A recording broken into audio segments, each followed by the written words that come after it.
Well, good morning. Good morning. Welcome to Monday's Gingerbread, fantastic. 11's complete with gingerbread. We're obviously on our way to Christmas if gingerbread's been made. We even have mince pies in the house too. Just no Christmas decorations yet. Partly because we have builders in doing stuff in our kitchen. So if you hear any loud bangings or clangings, that's because We nearly weren't on this morning because we didn't have electricity for the first 3 hours, did we? So we are finally getting our kitchen side sorted out that we've been sorting out about 10 years ago and getting it fixed, so that's really good. So hopefully just in time for Christmas. So it is our Advent series. We're doing 4 episodes on something to do with Christmas, just for a bit of a break, to lead up to the great day that our children have been looking forward to all year. Literally all year. It's their birthdays. Their birthdays are still special. But Christmas just holds something, doesn't it? It really does. It is. And actually, it's not just that, it's not because of presents and things like it's that whole build-up, isn't it? I think it's the excitement. So, and all the other things around it. So it's an exciting time. They're putting in their orders for Christmas Day morning already in terms of breakfast.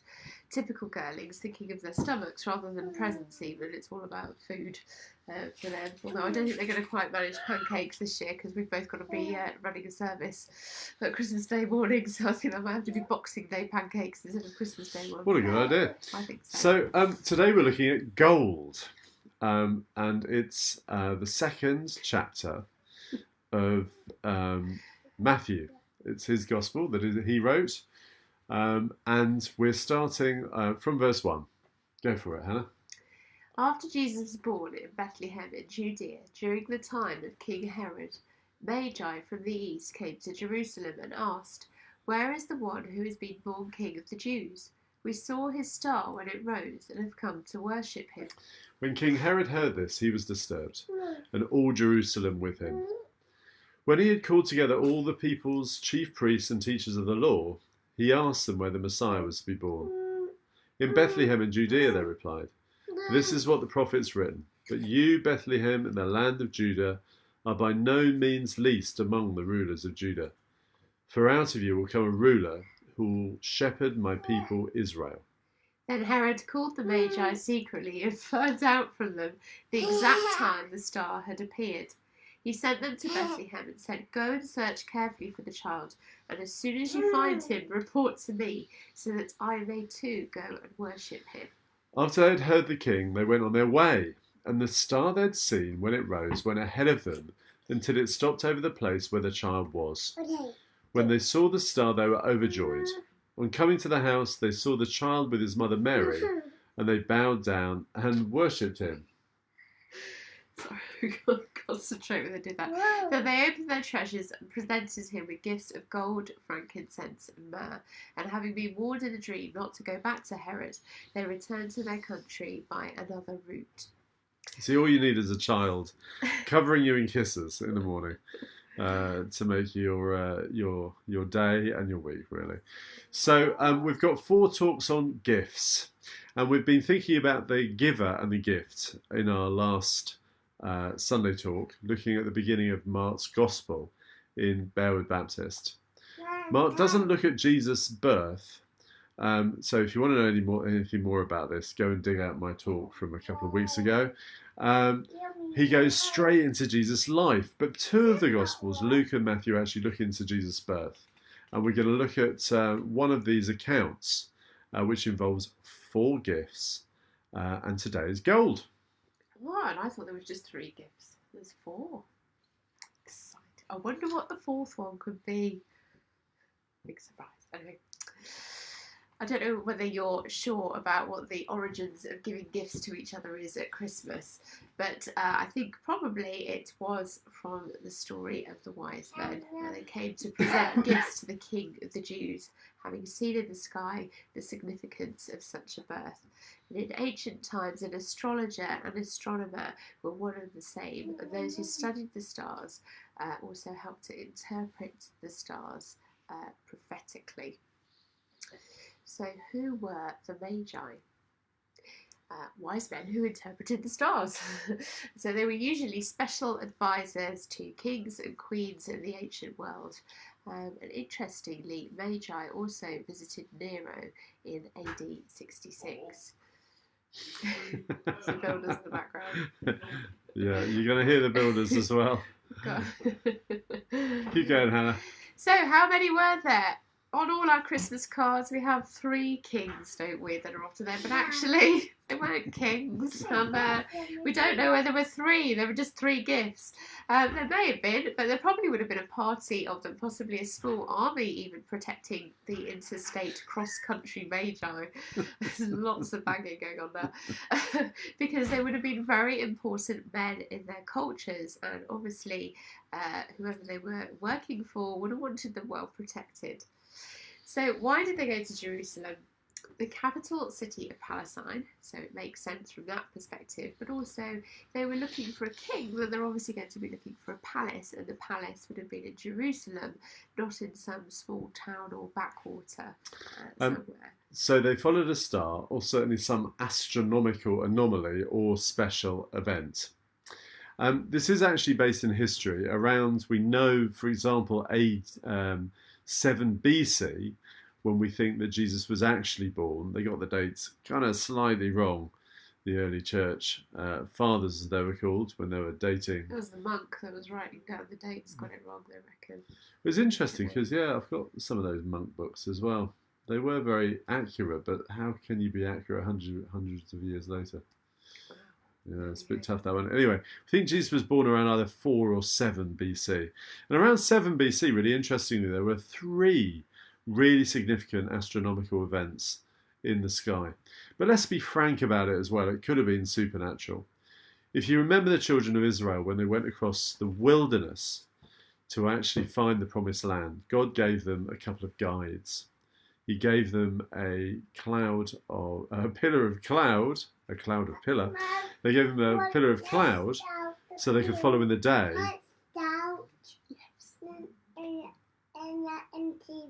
Yeah. And a pillar of fire to actually follow at night. So, you know, God can do what God does. So it could have been something very natural and something that astronomers could have found, or it could have been something else. We just don't know. All we do know is it guided them, first of all, to the capital of Jerusalem, and then Bethlehem is very, very close by. And it's very specific. It guided them to there. For whatever reason, we know that they were guided by the star to there. So let's just read from verse 11. On coming to the house, they saw the child with his mother Mary, and they bowed down and worshipped him. Then they opened their treasures and presented him with gifts of gold, frankincense, and myrrh. Got to the gifts at last. The only other story we have of people visiting the baby or the child that was born to Mary is in Luke, and there it was a group of shepherds, a very different group of people to the Magi. The shepherd figure is prophesied in Isaiah too, though. But this group of Magi pointed towards another aspect of Jesus. So one, the people were looking for a special person to come called the Messiah in Hebrew, or the Christos, Christ in Greek. And although all through Matthew he quotes various Old Testament texts to show how Jesus fulfills every Old Testament prophecy about the Messiah. And here he mentions the place the child was to be born, written by Micah, the prophet, about 730 years before Jesus came. Years. That's a long wait, isn't it? That's a long, long time. So the wise men clearly didn't know about the prophecy, because otherwise they'd have gone to Bethlehem. Instead they went to Jerusalem. But Bethlehem was where King David, Israel's greatest king, was born. You're still struggling a bit with your cold, aren't you? It sort of keeps coming on and off. Yeah, it does. Yeah. Really, really bad. Not a good time of year for you, this, is it? Moving on. So why gold? Gold. So, well, it's a pretty obvious thing, really. It's to point to Jesus as king. He was named King of the Jews. Now, interestingly, he's only named King of the Jews here and then when he is crucified. Both times by people that are not Jews. Both times by people that are Gentiles, which is an interesting thing. If you remember when he was King of the Jews, Pilate wanted it put up on top of his cross.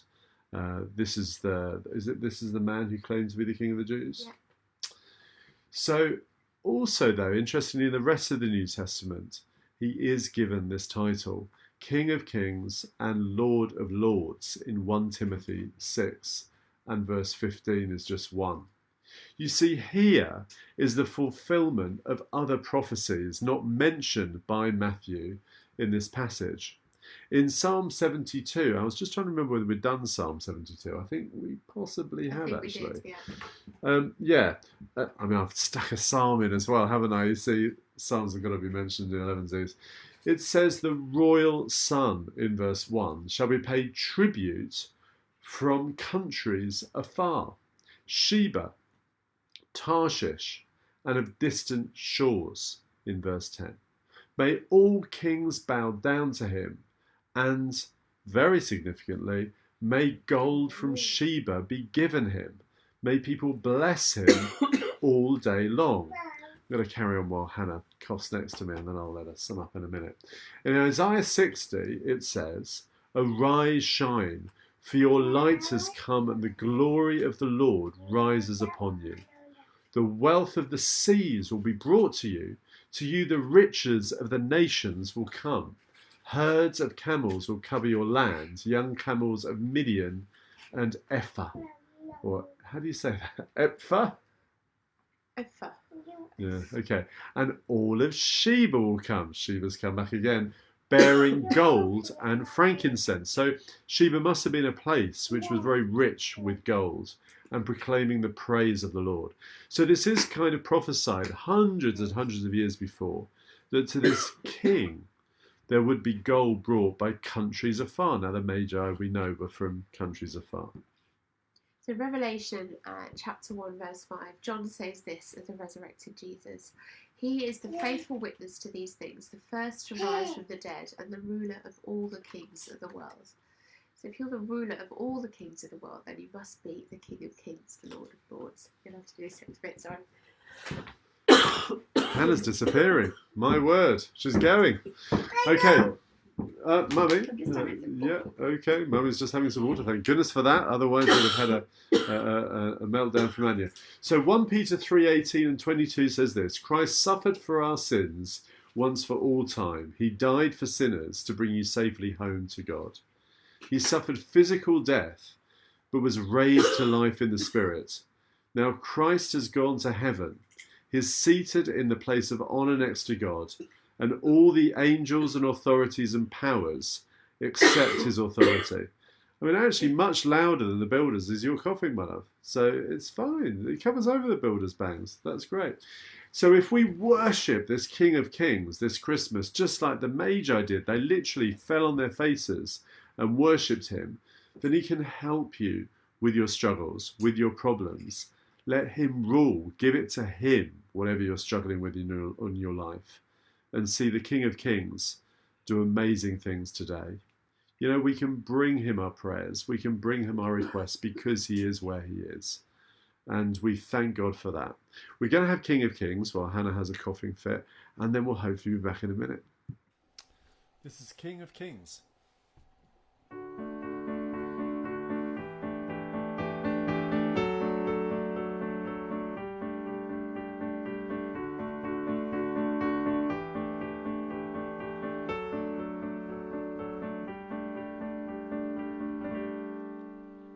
Darkness we were waiting, without hope and without light, till from heaven you came running.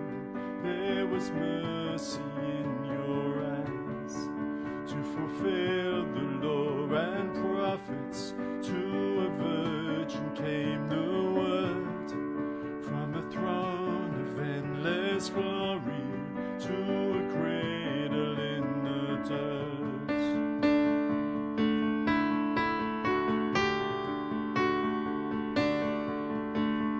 Praise the Father, praise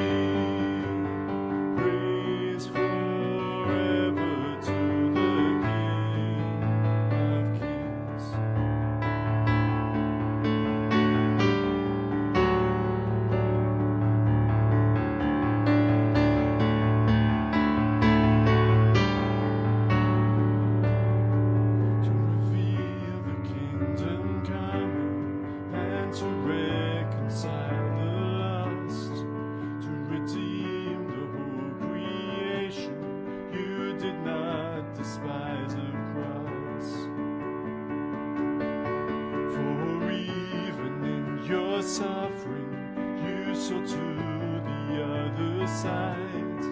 Knowing this was our salvation, Jesus, for our sake you died.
Till that stone was moved for good, for the Lamb had conquered death, and the dead was from their tombs, and the angels stood in awe, for the souls of all who had come to the Father are restored, and the Church of Christ was born, and the Spirit lit the flame.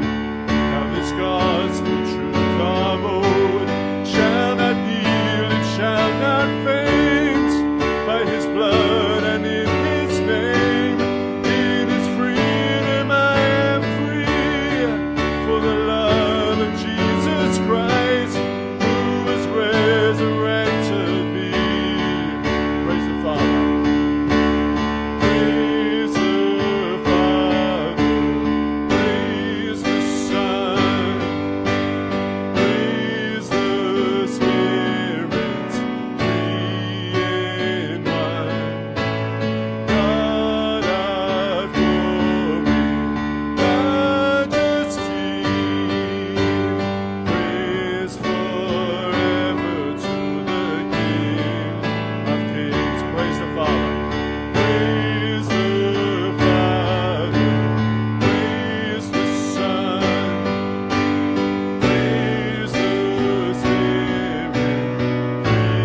This is When Jesus Came.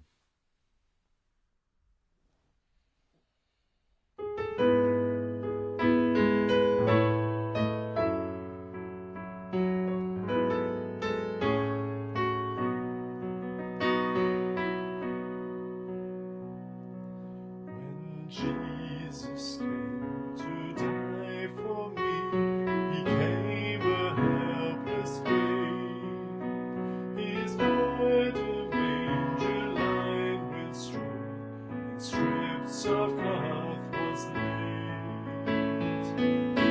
When Jesus came to die for me, a carpenter by trade, choosing 12 young men to follow him, his words to heal and save.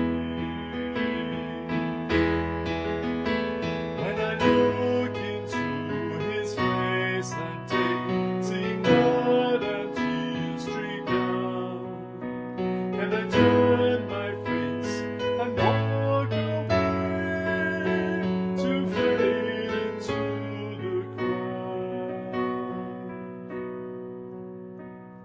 When Jesus came to die with me, and seen as he was found, with tax collectors, prostitutes, the sick, insane, and bound. When Jesus came to die for me, a crown of thorns they made.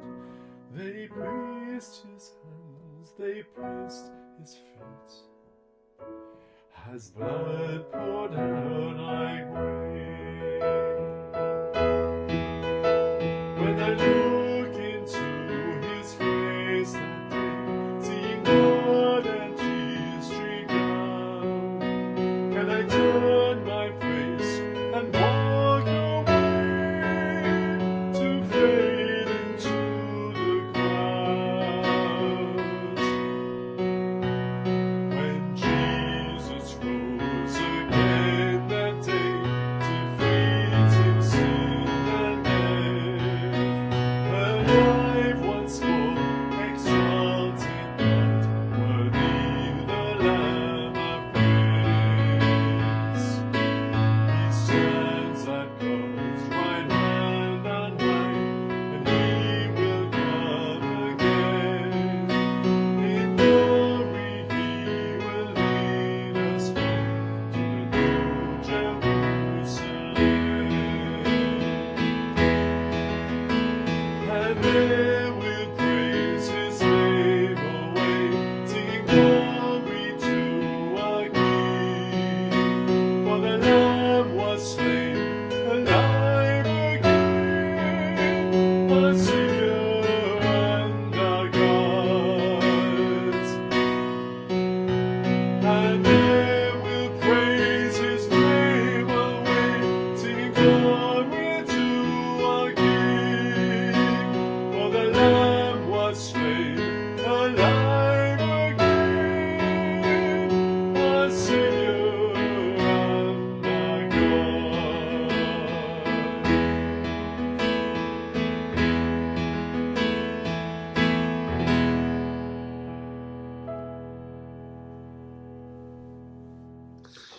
Well, there's some lovely drilling going on outside. We're going to say goodbye. That was Yeah. a Christmas song. We haven't got many Christmas songs recorded. I'm so sorry. Hannah was having a moan at me about that. But that is a Christmas song that I wrote only 18 years ago now. There we go. So 18 years ago. 18 years ago. Really? Yes, Wow. before we were married, love. It's incredible, isn't it? Anyway, thank you so much for joining us. Thank you for joining us live. And thank you if you're coming to catch up later on. We hope you enjoy it. We are back with frankincense on Friday, myrrh on Monday, and then the fourth gift on Friday week. I wonder what that is. Right, have a great day. See you later. Bye. Bye-bye.